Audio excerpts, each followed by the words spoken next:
श्री स्वामी समर्थ अवधूत चिंतन श्री गुरुदेव दत्त. तर तुमचं सगळ्यांचं स्वामी माऊली या चॅनलमध्ये स्वागत आहे. तर आज आहे संक्रांत, म्हणून सगळ्यांना शुभ संक्रांती. तिळगुळ घ्या, गोड गोड बोला आणि सगळ्यांनी आनंदी राहा. तर आज आहे संक्रांत आज होऊन जाईल, पण उद्याच्या दिवशी आहे किंक्रांत. त्याविषयी मी तुम्हाला सांगणार आहे की आपल्याला किंक्रांतीच्या दिवशी काय करायचं आहे किंवा कर बोललं जातं. बघा, संक्रांतीची कर सगळ्या सणांमध्ये, संक्रांतीची जी कर असते, प्रत्येक सणाला कर असते, पण जी संक्रांतीची कर असते ती सगळ्यांना आठवण राहते. जी कर असते तिला खूप म्हणजे घाबरतात लोक की संक्रांतीची कर आहे किंवा किंक्रांत आहे म्हणून. ज्याप्रमाणे अमावस्या असते आपली, अमावस्येला पण तसेच लोक घाबरतात, पण तसं नसतं. घाबरू नका, काही मनात शंका ठेवू नका. त्याचप्रमाणे करीलाही घाबरलं जातं. तर करविषयी मी तुम्हाला सांगणार आहे की उद्या आपण काय करायचं नाही आहे आणि कोणती गोष्ट जर केली. असं बोललं जातं की करीच्या दिवशी जर आपण बोललो, म्हणजे जे काही गोष्टी केल्या तर त्या आपल्याला वारंवार घडत असतात. वर्षभर आपल्या मागे त्या गोष्टी घडत असतात. म्हणून करीच्या दिवशी आपण चांगल्या गोष्टी किंवा आपल्याला जो आनंद निर्माण होईल अशाच गोष्टी करा असं मी सांगेल. कारण त्या आपलं आयुष्य जे असतं, एक वर्षभर जे राहील पुढच्या करपर्यंत, ते व्यवस्थित आनंदितच जाईल. आपण सेवा करू शकतो, बऱ्याच काही गोष्टी करू शकतो. आणि काय करायचं नाही तेही मी तुम्हाला सांगेल. तर सगळ्यात आधी सांगेल की तुम्ही बघा, नामस्मरण करू शकता, स्वामी चरित्र सारामृत वाचू शकतात. तुम्हाला पटेल, तुम्हाला आवडेल ती सेवा करा. तुम्हाला जेवण वगैरे बनवायची आवड असेल, एखादी पदार्थ बनवा, काही करा, तुम्हाला आवडेल ते करा. देवपूजामधलं जे आवडत असेल, जो ग्रंथ आवडत असेल तो ग्रंथ तुम्ही वाचन करा. महिला आपल्या कामावर जातात बाकीच्या बरोबर, त्या महिलांना सांगेल की तुम्ही नामस्मरण करा. जास्तीत जास्त तुम्ही नामस्मरणावर भर द्या. आणि आपण मात्र काय करायचं नाही, किंक्रांतच्या दिवशी, करीच्या दिवशी आपल्याला काय करायचं नाही, तर करीच्या दिवशी आपल्याला कटकट करायची नाही. कटकट म्हणजे काय, तर घरापासून तर दारापर्यंत कोणाशीही डोकं लावायचं नाहीये. भांडण हा प्रकार करायचा नाहीये किंवा कोणालाही काही बोलायचं नाही की जेणेकरून आपल्या मागे कटकटी चालू होतील.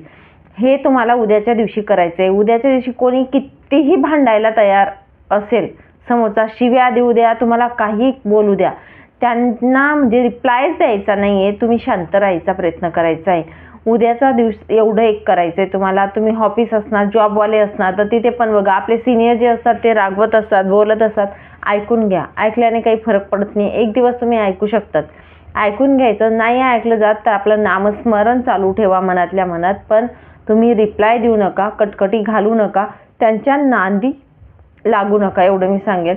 कोणाच्या नांदी लागू नका असं मी तुम्हाला सांगेल. आणि आपलं घरात राहायचंय. आता काही लोकांना कसं असतं बघा, की हून नाव घेतात, स्वतःहून बोलत असतात काहीतरी, तर कोणीही काही करू देतं. पण मी तुम्हाला सांगेल, आपण स्वामी सेवेकरी तर आपल्या सगळ्यांनाच माहिती की आपल्याला तेवढी क्षमताही स्वामी देत असतात शांत राहायची. त्यामुळे सांगेल की शांत राहायचंय, कोणी काही करो, आपण शांत राहायचंय, कटकट करायची नाही. आला हा बाबा, तू मोठ्या बापाचा, मी छोट्या बापाचा, असं म्हणून घ्यायचं. पण जास्त म्हणजे नांदी लागू नका, तोंडी तोंड करू नका, भांडण करू नका. आणि अजून सांगेल की तुम्हाला की मला ह्या लोकांचं, आपण बोलतो ना वाईट दिवस गेल्यानंतर की बापरे आज कोणाचं तोंड बघितलं म्हणून असं बोलतो, त्याच प्रकारे करीच्या दिवशी तुम्हाला जे म्हणजे लोक आवडत नाही किंवा ज्या गोष्टी आवडत नाही त्या करू नका असं मी सांगेल. जे लोक आवडत नाही, त्यांचं तोंड बघणं आवडत नाही किंवा असतात, प्रत्येकाच्या आयुष्यात असतात, असा कोणीच एक पण मनुष्य नसेल की त्यांच्या आयुष्यात एकही व्यक्ती नसेल असा वाईट व्यक्ती किंवा निगेटिव्ह समोरून बोलणारा. तर अशा लोकांचं तोंडही बघू नका किंवा त्यांच्यासोबत बोलू नका. एक दिवस नका बोला, परवाच्या दिवशी तुम्ही बोलू शकता, पण उद्याच्या दिवशी बोलू नका. टाळाटाळ करायचा प्रयत्न करायचा आहे. त्यांच्यापासून 10 हात काय, पण 100 हात लांब राहिलं तरी अतिउत्तम राहील. म्हणून तुम्हाला सांगते की उद्या आहे किंक्रांत. जास्त काही नाही आहे, फक्त थोड्याशा काही गोष्टी असतात की आपल्या मागे कटकटी चालू होतात आणि वर्षभर आपल्या मागे कटकटी चालू राहतील. म्हणून आपण ह्या गोष्टींपासून लांब राहायचं आहे, हेच मला सांगायचं होतं. की किंक्रांतच्या दिवशी ह्या गोष्टी कराव्या लागतात. आणि मकर संक्रांतीचा हा 3 दिवसाचा सण असतो. आज आहे दुसरा दिवस, काल भोगी होती, आज संक्रांत आणि उद्या किंक्रांत. तर या प्रकारे तिघी दिवस आपले वेगवेगळे जे असतात, पूजा असते किंवा काही गोष्टी मी सांगितलेल्या होत्या भोगीच्या पण आणि संक्रांतीच्या, त्याच प्रकारे किंक्रांतला ही गोष्ट तुम्हाला आवर्जून करायची की आपण शांत राहायचंय, कटकट करायची नाही. आपल्या घरात पण मुलाबाळांना कटकट करायची नाही, त्यांच्या मागे लागायचं नाहीये. नवऱ्याच्या मागे लागायचं नाही बायकांनी आणि नवऱ्यांनी पण बायकांच्या मागे लागायचं नाही. म्हणजे शांत राहायचा प्रयत्न करायचा की आपल्या घरात शांती नांदेल, एवढं तुम्हाला सांगेल. बाकी संसार आहे, चालूच राहणार आहे, पण एक दिवस आपण आपल्यासाठी व्यवस्थित करू शकतो, व्यवस्थित शांतपणे राहू शकतो, एवढं सांगेल.